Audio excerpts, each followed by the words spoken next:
Assalamualaikum warahmatullahi wabarakatuh. Jumpa lagi bersama saya Hadi di channel Ngulik Sejarah. Pada video kali ini, saya akan kembali lagi membacakan suatu kisah misteri ini.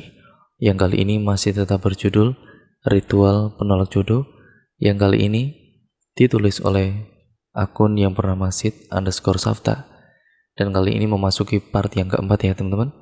Ya, bagaimana kelanjutan ceritanya, dan daripada kalian penasaran, yuk langsung saja kita menuju ke kelanjutan ceritanya.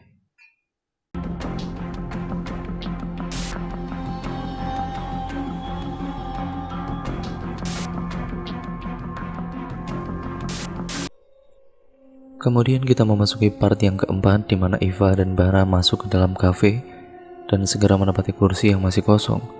Setelah petugas kafe mencatat pesanan mereka, Iva dan Bara sama-sama bermain ponsel masing-masing. Nampak masih canggung atau malu-malu di antara keduanya, terutama Bara, hingga akhirnya Iva mengajak Bara untuk selfie bersama. Ayo selfie bareng," pinta Iva dengan senyuman yang dijawab Bara dengan anggukan. Puas setelah foto bersama, Iva mengunggahnya dalam akun sosial medianya dengan caption, "Malming sama siapa nih ya?" Tidak lupa, Iva pun kemudian memberikan tag pada akun Bara. Sering kesini, A?" "Enggak juga, ya pernah sesekali sama teman," jawab Bara datar dengan fokus masih pada ponselnya. "Temen apa temen nih?" Kuda Iva dan "Ya temen biasa." Belum kepikiran nikah atau punya kabogo gitu?" tanya Iva dengan nada sedikit menggoda. "Enggak kepikiran, ya nanti aja sih kalau itu mah," jawab Bara kembali datar. Jawaban Bara ini membuat Iva agak sedikit kesal karena cenderung tidak serius baginya. "Ya kunaon tak acan kepikiran, A?" tanya Iva menyelidik. "Ya tak acan weh," jawab Bara asal, dan yang membuat Iva menjepitkan bibir dan juga kemudian cemberut. Melihat Iva yang sedikit cemberut membuat Bara ingin sedikit menggodanya. "Kunaon sih Neng, naros gitu ah," koda Bara, dan "Ya kan Bara, secara umur teh udah cukup loh buat nikah. Terus teman-teman AA di kampung kan udah banyak yang nikah juga," ujar Iva dengan nada cukup manja bagi pendengaran Bara.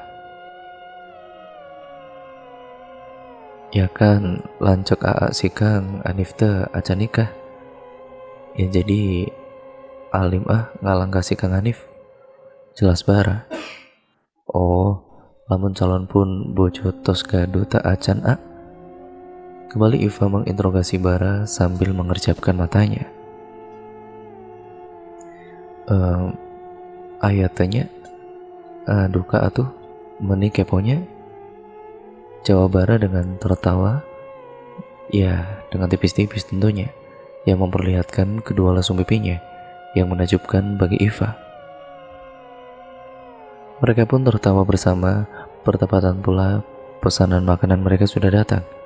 Mereka berdua tidak tahu bahwa di sudut meja lain ada yang sedang memperhatikan mereka berdua yang saat ini tampak mesra. Membuat seseorang melihat mereka saat ini dengan perasaan sakit, bergemuruh bak dipukul palu di dalam dadanya, tercubit, sesak, dan juga ingin menangis. Ya, gadis itu adalah Muti. Dia sudah datang terlebih dahulu di kafe ini sebelum kedatangan Bara. Terkejut itulah yang pertama kali dirasakannya saat melihat Bara datang dengan gadis yang disebut Muti cewek alay ini. Melihat Bara yang bisa tersenyum seperti ada rasa senang, tapi juga memberikannya rasa sakit. Ya, tentu saja bahwa senyum Bara bukan untuknya. Tanpa pikir panjang, Muti pamit pada temannya dan menghampiri meja Bara dan Iva berada. Segera mengambil tempat duduk di depan Bara yang kebetulan kosong. "Hai Bar, lagi makan di sini ya? Sama siapa nih?" tanya Muti sembari duduk. "Muti?" gumam Bara terkejut. "Siapa nih? Kenalan dong, Muti," basa-basi Muti pada Iva dengan mengarahkan tangan kanannya mengajak Iva berkenalan. Iva yang kaget menatap Bara dan Muti bergantian, kemudian menyambut tangan Muti. Mereka pun berkenalan sembari menyebut nama masing-masing. Ada tatapan tidak suka dari Iva pada Muti, entah tatapan cemburu atau tatapan tidak suka karena diganggu waktu berdua dengan Bara. Tidak mampu Muti tafsirkan tatapan Iva tersebut. "Kamu kapan di sini, Mut?" tanya Bara dengan agak tersendat. "Udah dari tadi sebelum kamu datang. Aku lihat kok pas kamu masuknya. Kamunya aja yang gak lihat aku. Aku sama teman kerja." Mereka," jawab Muti dengan penjelasan panjang lebar. Ia tahu maksud Bara yang mengira Muti mengikutinya dari tadi. Jawaban Muti hanya dianggap oh saja oleh Bara, sambil menoleh meja yang ditunjuk oleh Muti tadi. Iva yang merasa terganggu dengan kehadiran Muti ingin mengibarkan bendera perang untuk meraih perhatian Bara tentunya. "Aa, Iva mau icip nasi goreng ini dulu ya, A? Boleh kan? Kayaknya enak nih, A," pinta Iva dengan manja. "Boleh, mau pesen gak? Kalau mau, A pesenin," jawab Bara dengan lembut, yang membuat Muti lagi-lagi harus menguatkan hatinya, tidak boleh lemah di hadapan cewek alay ini. Baginya, tetap sebelum ada undangan datang dan janur kuning melengkung di atas pagar "Selamat datang" di depan gerbang kampung, belum ada kata menyerah. Enggak deh, A. Makan punya A aja ya. Takutnya nanti kalau Iva makan sendiri enggak habis," sanggah Iva dengan lembut. Tapi bagi Muti, nada bicara Iva sangat dibuat-buat, tidak alami sekali. Maklum lagi cemburu kan Mutinya. "Oh iya udah nih," jawab Bara sambil menyodorkan piringnya. Iva menerima dengan senang hati dan merasa di atas angin atas sikap lembut Bara kepadanya. Ia melirik sekilas dengan tajam pada Muti. Ponsel Bara berdering, ia menjawab panggilannya dengan menghadap ke belakang dan tidak memperhatikan kedua gadis yang sebenarnya berseteru dalam diam itu. Muti jengah dengan tatapan Iva yang membuatnya tidak nyaman. Ia memutuskan kembali ke tempat meja temannya itu. Ia tidak sadar saat berdiri ia menyenggol minuman coklat panas yang mengakibatkan cangkirnya tumpah, tapi tidak jatuh karena cangkir itu dalam tangkapan Iva. Untungnya Iva terkejut dengan menjerit. "Ah, perih sekali," jerit Iva dan Bara pun menoleh dengan segera memutuskan panggilannya sepihak. Karena jeritan Iva yang membuat perhatian pengunjung lain. Bisa malu kan Bara? Dikira sedang ada drama live termek-mek nantinya oleh pengunjung kafe lain. "Kenapa, Pak?" tanya Bara panik. "Perih, A. Kena coklat. Kan coklatnya panas, A," ujar Iva dengan rintihannya. Sungguh Muti sebenarnya cengah dengan gadis alay ini. Ia bahkan tidak sadar sudah menyenggol cangkir tersebut. Ia hanya berdiri mematung tanpa sanggup berkata maaf. Entah karena harga dirinya atau tidak merasa bersalah, ia sendiri pun tidak tahu. Bara yang panik pun mengambil tisu yang telah disediakan tertempel pada tiang-tiang besi penyangga kanopi di kafe ini. Segera menyuruh dan juga mengantarkan Iva ke toilet untuk membersihkan tumpahan coklat itu. Muti hanya bisa mematung tetap pada posisinya. Setelah dari toilet, Bara yang masih melihat Muti tetap di mejanya, segera menunjukkan ekspresi marah pada Muti yang menurutnya keterlaluan pada Iva. Pikir Bara, Muti sengaja menumpahkan cangkir pada Iva. "Kamu sengaja kan bikin Iva celaka, Mut?" desis Bara pelan mencoba menahan marah. "Maksud kamu gimana, Bar? Aku gak selicik itu, Bar," sanggah Muti pelan yang juga coba mengendalikan diri sambil menatap ke arah Iva duduk dengan kepala menunduk. "Ah, wadul sih ya," bentak Bara masih dengan posisi berdiri di hadapan Muti. Mereka tidak sadar bahwa mereka sudah mulai menjadi perhatian pengunjung kafe lain. "Terserah Bara, tapi aku gak sengaja," Benar-benar enggak ngerasa menyenggol malah. Jelas Muti mencoba untuk lembut. Dia calon istri aku. Jangan sampai dia kenapa-napa. Ucapan Bara kali ini membuat jantung Muti seakan jatuh dari tempatnya. Serasa pukulan palu yang dirasakan dari tadi terasa lebih keras dan juga kencang, membuat hatinya terasa benar-benar sangat sakit. Bara telah benar-benar berhasil mengoreskan pedang katana di hati Muti, membuat kepalanya pening tidak karuan. Sebenarnya Bara sendiri pun terkejut dengan ucapannya. Hanya saja yang di pikiran Bara saat ini, cara ini adalah yang paling tepat untuk menghindar dari Muti. Meskipun ia tertarik dengan Iva, tapi untuk melanjutkan pada jenjang pernikahan, tentu saja Bara masih belum siap. Bar, bagaimana bisa kamu sama dia? Sedangkan kita. Muti yang hendak melanjutkan perkataannya segera disangga oleh Bara. Mut, yang kemarin itu cuma hilaf, oke? Suruh Bara mendesah kemudian melanjutkan kembali. Kamu tahu aku gak pernah ada rasa sama kamu, Muti. Dan iya, yang kemarin itu kita juga main aman kan? Nggak sampai jebol apapun. Hanif menatap adiknya dengan pikiran yang belum pasti. Saat Bara sudah menyelesaikan ceritanya mengenai kejadian di kafe itu, ia tidak ingin terlalu cepat menyimpulkan. Meski tahu ia tidak mengenyam pendidikan tinggi macam Bara, tapi saat ini ia akan memanfaatkan waktu selama di Bandung untuk mengetahui siapa Muti dan siapa Iva. Pakai liontin dan juga minyak ini. Minyak ini harus kamu usap-usapkan di telapak tangan dan tengkuk si Eneng. Saat kamu ketemu pria itu, jabat tangannya atau pegang badannya. Ini akan benar-benar membuat dia akan ingat sama kamu, ucap seorang dukun perempuan. Iya Bi, apalagi yang harus saya lakukan? Mandi kembang dan makan bunga kandil, Neng. Tapi ingat, Neng, pengasihan ini ada kurangnya. Apa itu, Bi? Tanya si gadis penasaran. Jarak. Pengasihan ini akan sangat ampuh bila jaraknya dekat. Bila jaraknya jauh, Bibi nggak bisa ngejamin, karena kamu butuh sering ketemu dengannya. Kalau sudah sering bertemu, lama-lama cowok itu akan takluk kepadamu.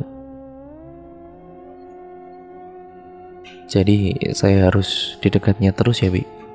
Kalau bisa iya, karena itu gunanya minyak dan liontin kalung tersebut. Minyak ini gunanya sebagai pemikat tidak kasat mata dari sentuhan, sedangkan liontin kalung yang akan memancarkan aura cantikmu. Si gadis itu kemudian berpikir, bagaimana caranya agar dia selalu bertemu dengan pemuda tersebut, pemuda yang sudah membuatnya jatuh cinta dan ingin terlihat cantik. Bara cukup tenang dan Sabtu kemarin ia ditemani oleh Fadil. Hari ini ada kakaknya yang akan menginap beberapa hari untuk mengamati langsung apa yang terjadi di malam hari. Hanif sudah memintanya untuk tidur setelah Isya dan akan dibangunkan oleh Hanif sebelum jam 12 malam untuk menghindari gangguan yang tidak diinginkan. Hanif sudah tidur siang hingga menjelang maghrib. Baginya tidur larut malam atau tidak tidur sama sekalipun tidak masalah. Ia bekerja serabutan di desa. Hanif sangat berbeda dengan kakak laki-laki mereka dan Bara. Hanif tidak mau pergi bekerja ke kota, sekalipun ia hanya mampu sampai SD. Hanif memang cukup bengal, tapi ia begitu disegani oleh para pemuda di kampungnya. Memang dalam keluarga mereka hanya Bara saja yang berbeda. Bara suka sekolah, karena itu dia sekolah hingga SMA. Kakak pertama dan kedua, ya hanya sampai SMP sekolahnya. Bara bahkan mengambil kuliah kelas karyawan.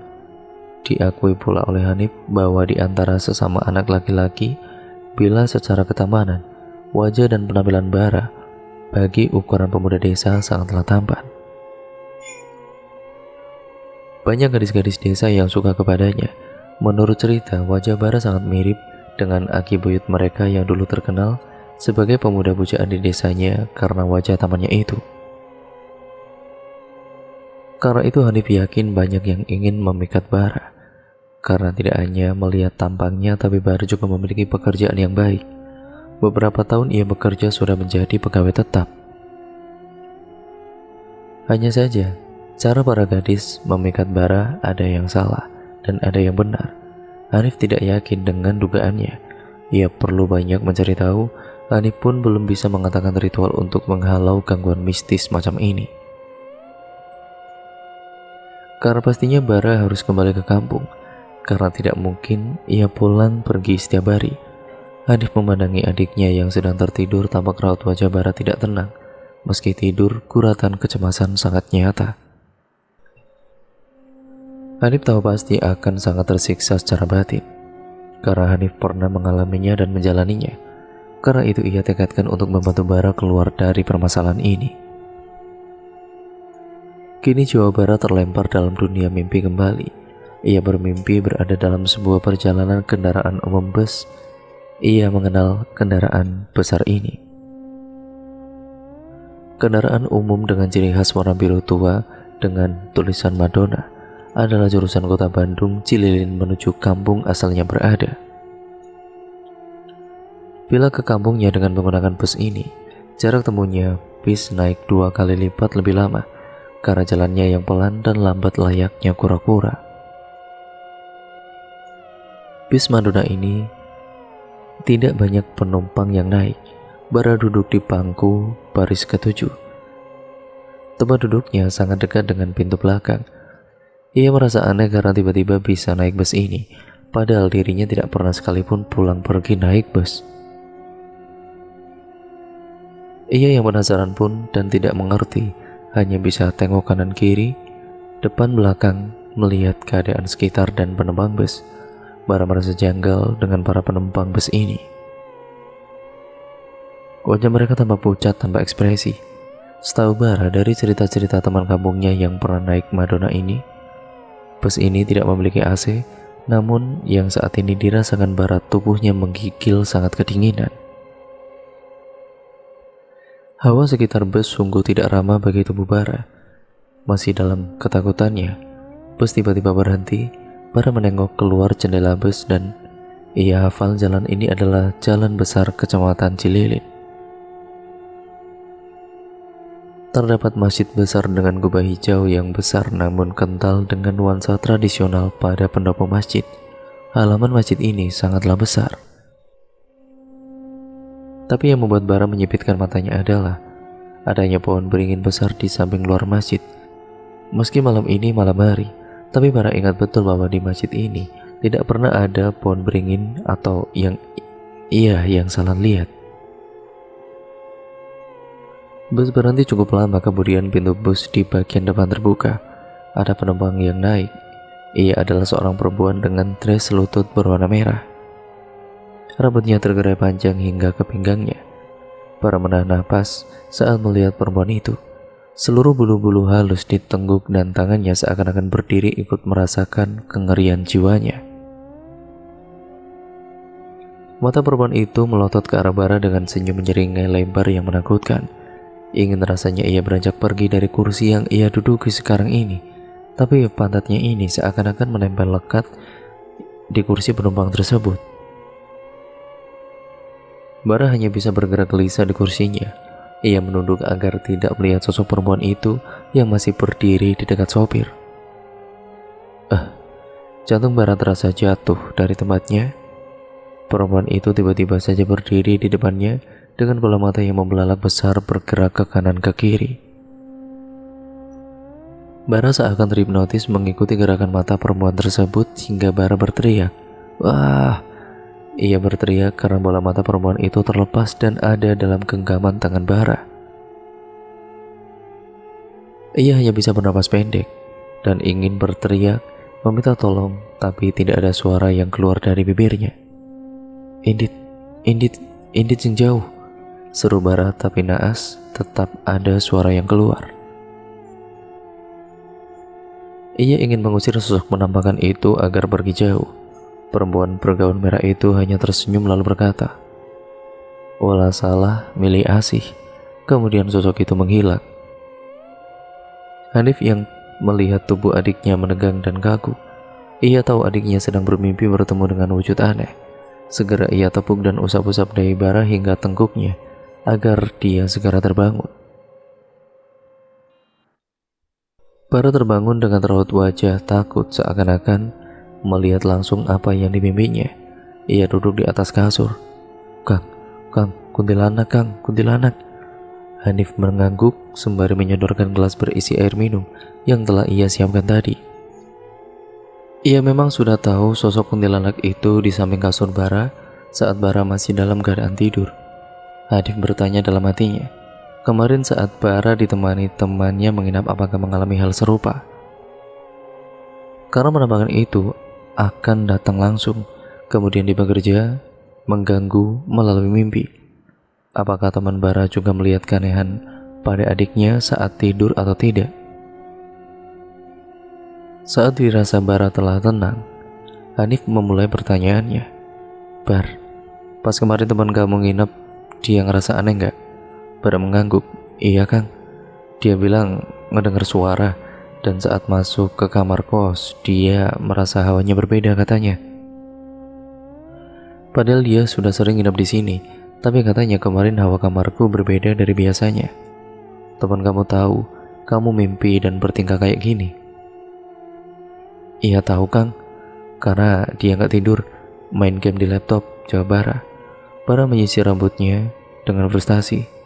"Kang, apa nggak ada cara agar aku keluar dari gangguan ini? Aku udah muak Kang, capek, tiap malam begini terus." "Aku sampai gak tenang, kerja keganggu, aku pengen resign aja Kang. Yang penting aku bisa keluar dari gangguan ini. Aku gak betah lama-lama." Amarah Bara sudah menumpuk.